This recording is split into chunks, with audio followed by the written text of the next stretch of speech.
에스더 3장으로 돌아와서 자, 하만은 아말렉 사람이에요.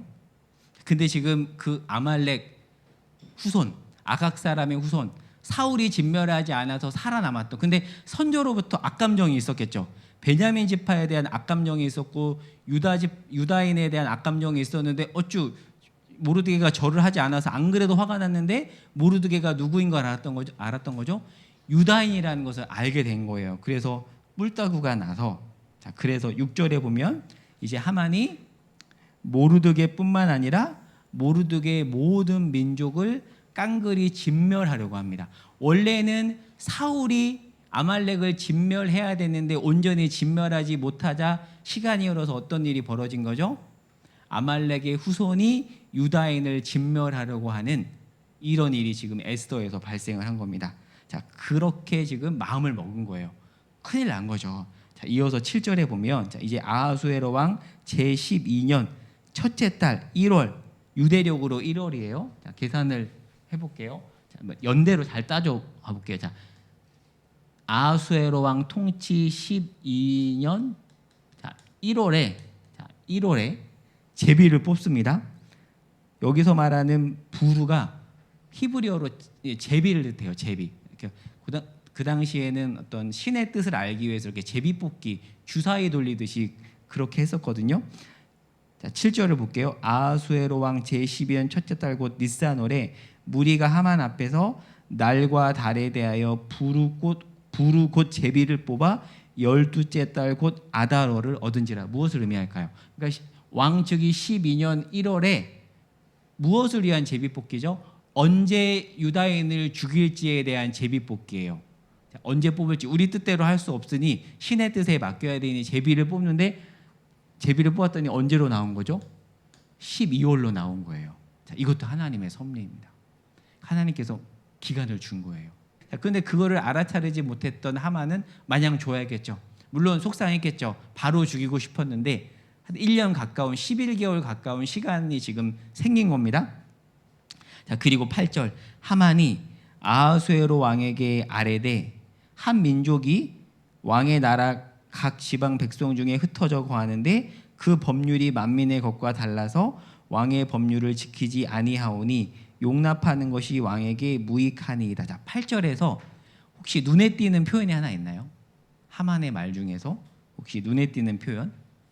지금 하만이 왕에게 모르드게가 속한 민족에 대해서 이야기하면서 뭐라고 말하냐면 제 강의 한 44페이지에 적어놨는데 유다인이라고 하지 않고 뭐라고 말하죠?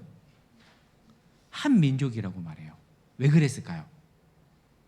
어떻게 생각하나요? 왜 그랬을까요? 페르시아 왕들은 기본적으로 유다인에 대해서 관대했습니다. 그래서 포로 귀환할 때도 세금을 면제시켜 주잖아요. 그러니까 지금 이 하만이 머리가 굉장히 좋은 사람이에요. 나쁜 쪽으로. 유다인이라고 말하면 왕이 잘못된 판단을, 자기 입장에서 잘못된 판단을 내릴 수 있으니까 유다인이라고 하지 않고 자기 쪽에서 좋은 얘기만 지금 하면서 한 민족이라고 이야기를 하는 거예요. 자, 44페이지에 보면 제가 A라고 적혀 있죠. 하만의 작전과 왕의 반응이라고 되어 있는데요. 페르시아 왕 고레스, 다리오, 아닥사스다 왕은 모두 유다 민족을 도와줬어요. 포로 귀환하도록 도와주고 성전을 재건할 수 있도록 세금도 면제시켜주고 재료도 주었거든요. 그 관계를 이 하만이 알고 있었기 때문에 혹여나 유다인이라고 말하면 자기 계획이 취소될까 봐 유다인이라고 하지 않고 한 민족이라고 얘기를 하는 겁니다. 교묘한 거죠. 근데 그 한 민족이 지금 우리나라 법을 어기고 있습니다. 그러면 되겠습니까? 이 나라가 무너지지 않겠습니까? 그 얘기를 하는 거예요. 자, 그러면서 9절 왕이 옳게 여기시거든 조서를 내려 그들을 진멸하소서. 자, 원래는 아말렉 족속이 진멸당했어야 되는데 사울이 진멸하지 못하고 지금 역전될 상황에 처한 겁니다. 그러면서 뭐라고 말하죠? 내가 은 1만 달란트를 왕의 일을 맡은 자의 손에 맡겨 왕의 금고에 드리리이다. 1만 달란트. 자, 그런데 이 돈을 준다는 말에 왕이 넘어가요. 왜 그랬을까요? 한번 추정해 볼 수 있을까요? 그러니 맞습니다. 전쟁에서 패배했기 때문에 재정 압박이 너무나도 심했거든요. 그렇잖아요. 또 전쟁을 치르려면 그리스 무찔러야 되잖아요. 복수해야 되는데 돈이 있어야 전쟁을 할 수 있잖아요. 근데 돈이 없는데 갑자기 하만이 어마어마한 액수의 돈을 주겠다고 하니까 지금 거기에 이 아하수에로 왕이 넘어간 겁니다. 오, 좋아. 자, 그러자 어떻게 하죠? 10절.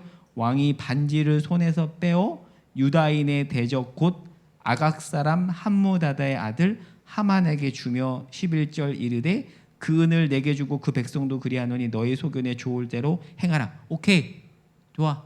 너 좋아. 내 바로 옆에서 총리직해. 그리고 네가 원하는 대로 그 민족 죽여도 돼. 근데 지금 왕은 그 민족이 유다인인지도 몰랐고 자기 와이프가 유다인인 것도 지금 모르는 상황이에요.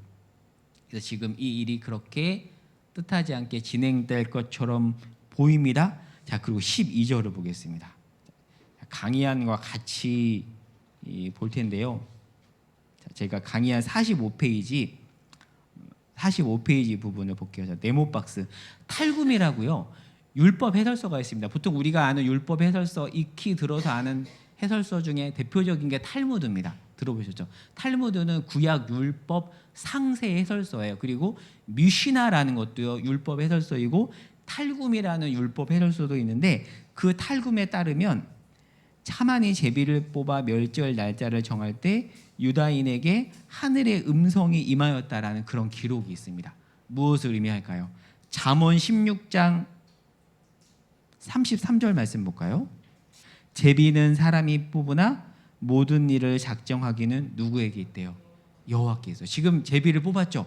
하지만 이 모든 배후에 사실은 하만이 뽑아서 하만의 뜻대로 결정되는 것처럼 보이지만 이 제비를 뽑는 배후에 누가 있는 거죠? 하나님이 있습니다. 그래서 탈굼에서는 그때 하늘에서 음성이 임했다라고 이야기하는 거예요. 여러분 정말 믿으세요. 현실에서는 믿기 어렵죠. 우리가 볼 때는 힘이 있는 어떤 사람의 뜻대로 모든 게 흘러가는 것처럼 보이는데 우리 믿음의 사람은 어떻게 고백하는 사람으로 부름받았죠? 제비는 사람이 뽑지만 모든 일을 작정하기는 여호와께 있다. 사실 그 믿음이 우리에게 필요하죠. 그래서 메시지 성경은 이렇게 번역해요.